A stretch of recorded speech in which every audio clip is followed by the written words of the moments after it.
Throughout the course, we repeatedly mentioned that regular expression libraries simply use finite state machines underneath. So in this last problem, we've asked you to implement the lexer, parser, and interpreter for a basic regular expression library. So given a regular expression as a string, you need to generate a non-deterministic finite state machine that accepts the same exact strings as that regular expression. So this is going to be a lot of code, and I'm not going to go through it line by line, but I'll give you an overview for one way to solve it. So here I have a solution.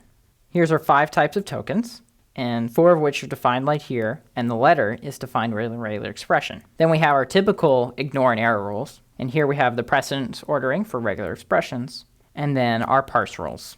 These should all look pretty straightforward, although you could have organized your abstract syntax tree any way you wanted.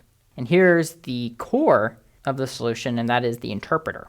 We have basically 3 helper functions to help us generate a non-deterministic finite state machine out of our abstract syntax tree that came out of our parser.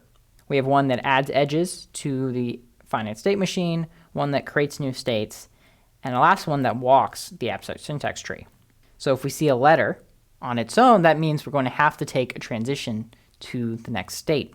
If we have 2 entities concatenated, we're going to have to go from the current state we're at to some middle state, and then lastly to the goal state.